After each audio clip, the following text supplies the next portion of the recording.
استاذ الاساتذہ استاد تفسیر و حدیث مولانا محمد کلیم الدین صاحب ندوی سے درخواست کرتے ہیں کہ مولانا محترم اس موقع سے اپنے خیالات کا اظہار فرمائیں۔ الحمدللہ رب العالمین والصلاة والسلام علی اشرف الانبیاء والمرسلین وعلی آلہ وصحبہ اجمعین، اما بعد، اعوذ باللہ من الشیطان الرجیم، بسم اللہ الرحمن الرحیم، ان اللہ وملائکتہ یصلون علی النبی یا ایھا الذین آمنوا صلوا علیہ وسلموا تسلیما، اللہم صل علی سیدنا محمد وعلی آلہ وصحبہ وسلم۔ صدر محترم عالی قدر مولانا محمد نسیم الدین صاحب افتائی، صدر مجلس جامعہ، اساتذہ جامعہ اور عزیز طلباء، ذکر رسول ایک عبادت ہے۔ جب تک آپ اللہ کے رسول کا ذکر کرتے رہیں گے، کسی بھی نوعیت کا ہو، عبادت کا ثواب آپ پاتے رہیں گے، اور کتنا بھی ہم ذکر کریں، کتنی بھی آپ کی تعریف اور توصیف کریں، اس کا حق ہم ادا نہیں کر سکتے۔ اور کوئی کام ایسا ہی نہیں، کوئی کام ایسا نہیں ہے کہ جس میں اللہ اس کے فرشتوں نے شرکت کی ہو اور مومنوں کو بھی، اپنے بندوں کو بھی اس کام میں شرکت کی ترغیب دی ہو اور حکم دیا ہو، وہ ہے اللہ کے رسول پر درود شریف پڑھنا۔ اب یہ بات الگ ہے کہ جب صلاۃ کی نسبت اللہ کی طرف ہوتی ہے تو اس کے معنی کیا ہوتے ہیں، اور جب فرشتوں کی طرف اس کی نسبت ہوتی ہے تو کیا معنی ہوتے ہیں، اور جب مومنین کی طرف اس کی نسبت ہوتی ہے تو اس کے کیا معنی ہوتے ہیں، یہ تفصیلی بات ہے۔ آپ جو ہے تو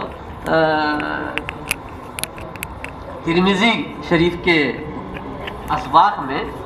اور ان کے ابواب میں اس کے معنی آپ معلوم کر لیں گے، آپ کو بتائے جائیں گے، لیکن اس سے پہلے بھی آپ اگر علم کا شوق ہے تو آپ معلوم کر سکتے ہیں۔ بہرحال کسی شاعر نے کہا ہے کہ لا یمکن الصلاۃ کما کان حقہ، بعد از خدا بزرگ تو یہ قصہ مختصر۔ تو اللہ کے رسول کا مقام عالی وہ ہم نہیں جان سکتے، تو وہ تو اللہ ہی بتائے گا کہ کیا مقام ہوگا حضور کا۔ اور حضور نے بھی جو ہے تو ہم سے کہا ہے کہ تم بھی مقام محمود پر مجھے بھیجے جانے کی دعا کیا کرو۔ حالانکہ اللہ کے رسول صلی اللہ علیہ وسلم نے یہ تواضعاً فرمایا،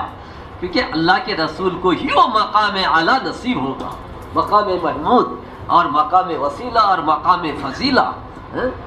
تو عزیز طلبہ، آپ نے کل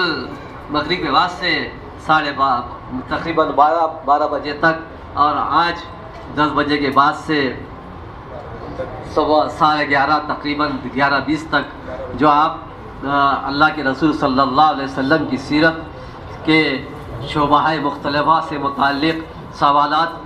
سنتے رہے اور جواب دیتے رہے، تو یہ بھی ایک علمی چیز ہے، اور علم میں آپ کے اضافہ ہے کہ ہر امتی کو آپ کے سیرت سے واقف ہونا بہت ضروری ہے۔ آپ کی سیرت کے اور آپ کے زندگی کے جتنے بھی شعبے ہیں ان میں آپ کی کیا تفصیل ہے، کیسا کون سا کام کیا آپ نے، پوری معلومات آپ کو ہونا چاہیے اللہ کے رسول کی سیرت، تاکہ غیر لوگوں کو بھی آپ اس سے واقف کرائے جائے، اور آپ پر بھی آپ کا ایمان و یقین اور آپ کے اندر اللہ کے رسول کی عظمت وہ پیدا ہو، اور وہ محبت بھی آپ کے اندر پیدا ہو۔ جب ہم کو سیرت رسول سے واقفیت ہوگی تو ظاہر بات ہے کہ اس کے صدقے میں اللہ تعالیٰ ہم کو عظمت رسول ہمارے دل میں پیدا کرے گا، محبت رسول دل میں گھر کرے گی، اس میں اضافہ ہوگا۔ جی تو اور آپ دنیا کے